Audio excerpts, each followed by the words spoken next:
Hi friends, அஸ்ஸலாமு அலைக்கும். இன்றைக்கி மம்மா சமையலில் மீன் வச்சு டேஸ்டியான 2 விதமான ரெசிபீஸ் தான் பார்க்க போகிறோம். வீடியோக்குள்ளே போகிறதுக்கு முன்னாடி நீங்கள் இப்போ தான் மம்மா சமையல் சேனலை முதல் முறையாக பார்க்குறீங்கன்னா நம்ம சேனலை சப்ஸ்கிரைப் பண்ணிவிட்டு பக்கத்தில் இருக்கிற பெல் பட்டனையும் கிளிக் பண்ணி வச்சுக்கோங்க. ஃபஸ்ட்டு நம்ம ஃபிஷ் கிரேவி செய்ய போகிறோம். அதுக்காக கடாயில் 2 டேபிள் ஸ்பூன் எண்ணெய் சேர்த்துக்கோங்க. இது கூட 1 ஸ்பூன் சோம்பு, 1 ஸ்பூன் ஜீரகம் சேர்த்துக்கோங்க. ஒரு பச்சை மிளகாய் சேர்த்துக்கோங்க. கொஞ்சமாக கருவேப்பிலையும் சேர்த்துக்கோங்க. இதெல்லாம் நல்லா பொரிஞ்சதும் இதோட 2 பல்லாரி வெங்காயம் ஃபைனாக கட் பண்ணி சேர்த்துக்கோங்க. வெங்காயம் நல்லா வதக்கணும். இப்போ இதோட 6 பல் பூண்டை நல்லா தட்டி சேர்த்துக்கோங்க.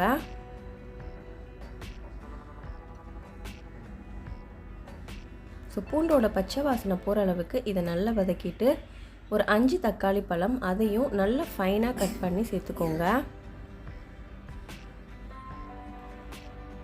வெங்காயம், தக்காளி, பூண்டு எல்லாமே நல்லா வதங்கணும். இதுக்கு தேவையான அளவு 1 ஸ்பூன் உப்பு சேர்த்துக்கலாம்.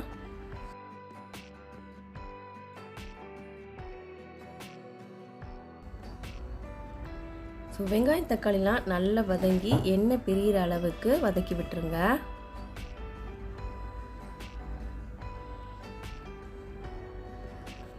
இந்த அளவுக்கு இது நல்லா வதங்கினதும் இதோட மசாலா சேர்த்துக்கலாம்.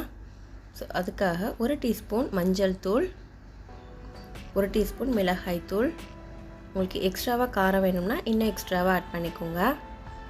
2 டீஸ்பூன் சீரகத்தூள், 1 டீஸ்பூன் மல்லித்தூள் சேர்த்துக்கோங்க. இது எல்லாத்தையும் நல்லா வதக்கி விடுங்க. கிரேவிக்கு தேவையான அளவு 1 கப் அளவுக்கு தண்ணி சேர்த்துக்கலாம். தண்ணி அதிகமாக சேர்க்க வேண்டாம். இந்த கிரேவி திக்காக இருந்தால் தான் ரொம்ப டேஸ்டியாக இருக்கும். இதை நல்லா மிக்ஸ் பண்ணி விட்டுட்டு மூடி வச்சுருங்க. ஒரு 5 மினிட்ஸ் நல்லா கிரேவி திக்காகட்டும். கிரேவியில் உள்ள பச்சை வாசனைலாம் போய் இந்த மாதிரி எண்ணெய் பிரிஞ்சு வந்ததும் நம்ம க்ளீன் பண்ணி வச்ச மீன் சேர்த்துக்கலாம்.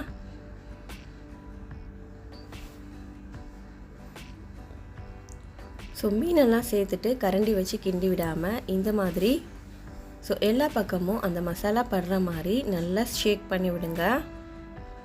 இப்போ இதை மூடி வச்சுருங்க. 5 மினிட்ஸ் மீன் வெந்ததும் ஓப்பன் பண்ணலாம். கடைசியாக இது மேலே கொத்தமல்லி தழை தூவிடுங்க. அவ்வளோதான் டேஸ்டியான ஃபிஷ் கிரேவி. இது நீங்கள் அப்படியே சர்வ் பண்ணலாம்.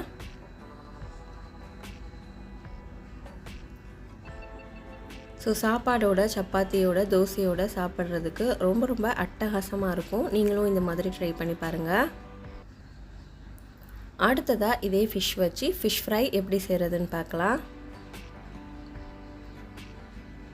பொரிக்க வேண்டிய மீன் துண்டுகள் இதோட ஒரு பாதி எலுமிச்சம்பழம் பிழிஞ்சு விட்டுக்கோங்க. இது கூட 1 டேபிள் ஸ்பூன் இஞ்சி பூண்டு விழுது. நான் சேர்த்த மசாலாவோட கிளிப்பிங்ஸ்லாம் கட் ஆயிருச்சு. நான் என்னென்ன மசாலா சேர்த்தேன்னு சொல்கிறேன். மஞ்சள் தூள், மிளகாய் தூள், மல்லித்தூள், ஜீரகத்தூள், மிளகுத்தூள், ஃபிஷ் ஃப்ரை மசாலா எல்லாமே 1 ஸ்பூன் சேர்த்துக்கோங்க. கூடவே 1 ஸ்பூன் உப்பு சேர்த்துக்கோங்க. இந்த மசாலா எல்லாத்தையும் நல்லா மிக்ஸ் பண்ணி விட்டுக்கோங்க. இந்த மசாலாவை எல்லா மீன் மேலேயும் அப்ளை பண்ணி விட்ருங்க. இது நல்லா எல்லா மீன்லேயும் தேய்ச்சி விட்டுருங்க. கடைசியாக இது மேலே 2 டேபிள் ஸ்பூன் தேங்காய் எண்ணெய் சேர்த்துக்கோங்க. மசாலா தடவுன மீன் மேலே இந்த மாதிரி எண்ணெய் சேர்க்கும்போது மசாலாலாம் பிரியாமல் மீனுள்ள நல்லா பிடிச்சிருக்கும். சாப்பிடும்போது ரொம்ப டேஸ்ட்டாக இருக்கும். இது ஒரு 30 மினிட்ஸ் ஊற வச்சுருங்க.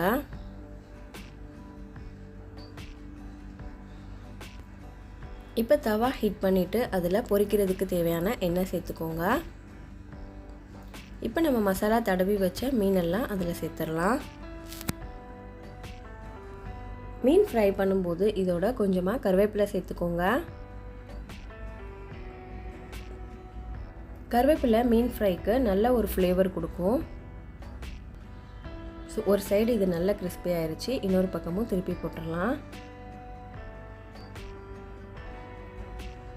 ஸோ எல்லா மீனையும் இந்த மாதிரி திருப்பி போட்டுருங்க. இப்போ பாருங்கள், மீன் நல்லா வெந்துருச்சு. இப்போ இந்த மீன்லாம் எடுத்துடலாம். அவ்வளோதான், ரொம்ப ரொம்ப டேஸ்டியான ஃபிஷ் ஃப்ரை ரெடி ஆயிடுச்சு. ஸோ இது மேலே கட் பண்ண ஆனியன்ஸ் வச்சு கார்னிஷ் பண்ணிடுங்க. அவ்வளோதான், நான் சொன்ன இந்த 2 ரெசிபியும் நீங்கள் ட்ரை பண்ணி பாருங்கள். ட்ரை பண்ணிவிட்டு எப்படி வந்துச்சுன்னு எனக்கு கமெண்ட் பண்ணுங்கள். இந்த வீடியோ உங்களுக்கு பிடிச்சிருந்தா லைக் பண்ணுங்கள். அண்ட் இதே மாதிரி வீடியோஸ் உங்களுக்கு பிடிக்கும்னா நம்ம சேனலை சப்ஸ்கிரைப் பண்ணி வச்சுக்கோங்க. நம்ம அடுத்த ஒரு சூப்பரான வீடியோவில் பார்க்கலாம். பை.